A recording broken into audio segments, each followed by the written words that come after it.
الرحمن السلام علیکم۔ بہت سے لوگ ٹورسٹ ویزا، وزٹ ویزے کے بارے میں اور ورک ویزے کے بارے میں پوچھ رہے تھے۔ میں نے کہا آپ کے ساتھ بالکل ڈیٹیلز میں آپ کو لیٹسٹ جو اپڈیٹس ہیں وہ آپ کے ساتھ شیئر کرتا ہوں۔ سب سے پہلے تو آپ سے گزارش ہے، اگر آپ نے ہمارے چینل کو سبسکرائب نہیں کیا ضرور سبسکرائب کر دیں، بیل آئیکن کو پریس کر دیں تاکہ نئی سی اپڈیٹس آپ تک پہنچتی رہیں۔ اگر آپ لوگ اس وقت جو دبئی کے لوگ tourist visa, visit visa apply کر رہے ہیں، اس پہ تھوڑا سا کام اب اس وقت دبئی گورنمنٹ جو ہے وہ ایمبیسی جو پاکستان میں ہے ویزا لگاتی ہے، ان لوگوں میں ورکنگ جو ہے وہ تھوڑا سلو کر دی گئی ہے۔ اب جو لوگوں کے ویزے لگ کے بھی آ رہے ہیں یا نہیں بھی لگ رہے، وہ اس پہ کافی ٹائم لگ رہا ہے۔ تو حالانکہ ڈن بیس پہ بھی جو لوگ اپلائی کروا رہے تھے ان کے ویزے تو پہلے فوراً آ جاتے تھے، اب اس پہ تاخیر کی جا رہی ہے اور اس کام ایمبیسی والے کام میں سلو کر دیا گیا۔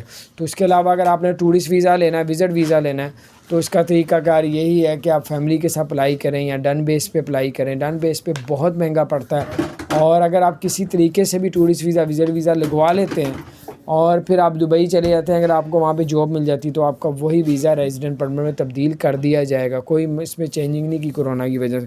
ہاں چینجنگ یہ کی ہے کہ اگر آپ لوگ دبئی چلے جاتے ہیں اور آپ لوگوں نے اپنے ویزے کو رینیو کروانا ہے 90 دن کے بعد یا 90 دن سے پہلے، تو آپ کو ایک مرتبہ اس ملک کو چھوڑ کے دوسرے ملک میں جانا پڑتا تھا، آؤٹ ہونا پڑتا تھا، پھر ان ہونا پڑتا تھا ویزے کو رینیو کروانے کے لیے۔